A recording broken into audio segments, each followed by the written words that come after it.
So, day 2 of my road trip, and I'm heading back down to Pin Mill.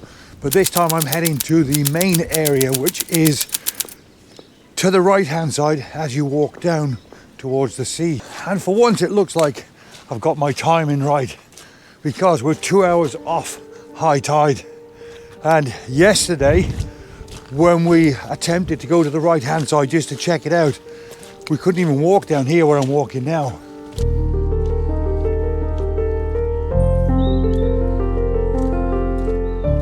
So let me briefly explain to you what I'm doing here. This place here, I still believe, is where I have up to press captured my favourite fine art image, so the main boat over there. And the reason why I've come back today is not because the tide is higher today than what it was when I first took the picture, because I think the tide height was perfect. I want to come here to see if there's something else that I can capture. Bear in mind, the premise of this video is, if you're fairly okay with your post-production skills, then you learn to see differently. And I can't demonstrate that any better than this area here. It's incredible. I mean, here is a little bit like woodland photography. It's so chaotic. And you know, photographers tend to go through woodlands trying to create an element of organization in the chaos. Well, that's really what I'm going to do today. So because the tide is coming in rather sharpishly, I better crack on and talk you guys through what I'm seeing. Right, first of all, I quite like the ruins of this boat. You see the first boat here. Now, where you learn to see differently is I'm ignoring the boat behind completely. I like the shape of this boat here, and as the water starts to come around it, I'll grab a picture and I'll cut out the background, lose the horizon like I normally do with my fine art stuff, obviously create a long exposure here. So that's one potential composition that I quite like. Here, and this is my favourite up to press, is this blue boat here.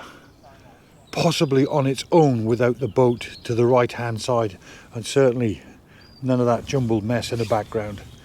I really like that blue boat there. Don't think that's very good. In the background, of course, there's the main boat there, but there's also this boat here on the right hand side of it.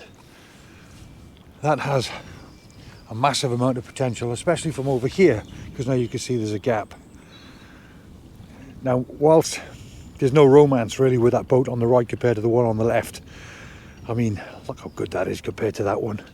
It will still look good as a fine art image. Across to my left hand side, personally I think that's a little bit too jumbled up. So what I think I'm going to do now is grab my camera.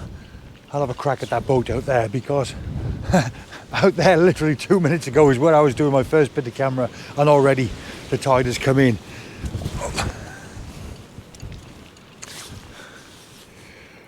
And we're an hour and a half off high tide yet. It's going to be a big one today, probably the biggest of the year. Let me very quickly show you my first composition in camera. So bear in mind, we're just looking at this boat here. Ignore everything else around it. Ignore all this to the left hand side. It's going to be a very minimalistic shot with that boat there. Right, alternative number 2, nice and low. Bear in mind, I just want that single boat. So therefore I'm placing it bottom right hand side. Again, all of this is going to go, all of this is going to go. And that is looking quite nice. It's nice and blue, look at that. That's a good bit of dedication for you, isn't it? Look at that.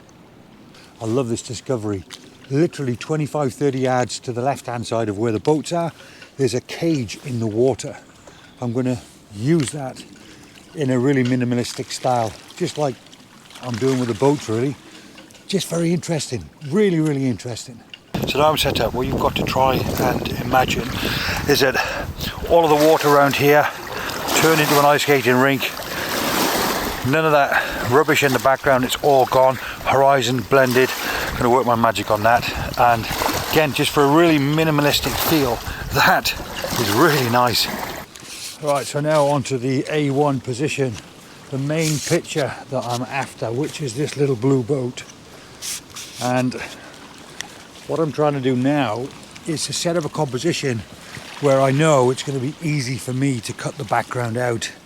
There's no point giving myself extra work. This is really yucky. So I've opted for a really low perspective.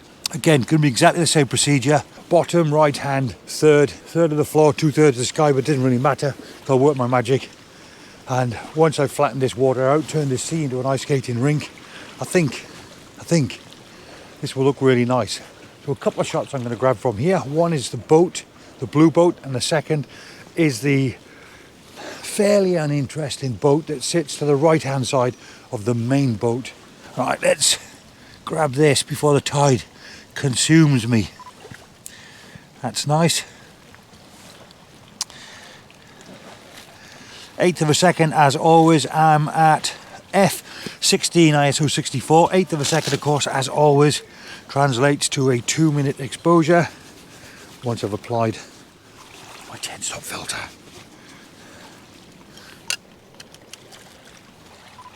Double check my focus.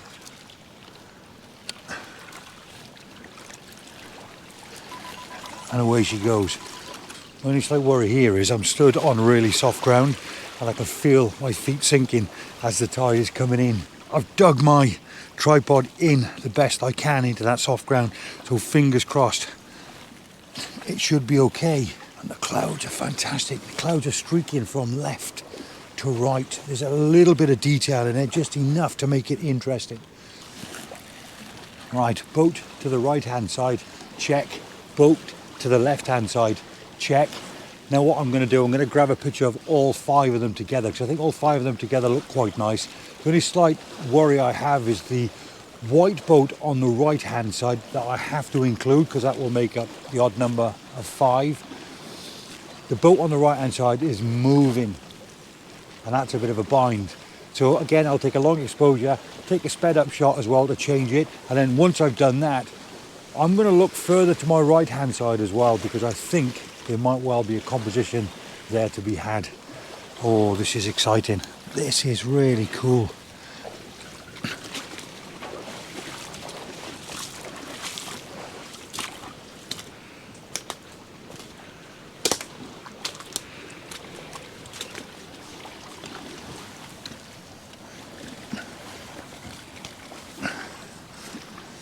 Throw you guys in camera.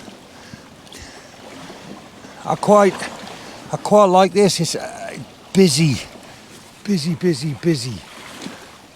but I think that if I just, as a final picture, show off this boat, and this boat, and get rid of all the others, I think that has legs. Problem is, even if I'm not sure, I'm still going to take the picture.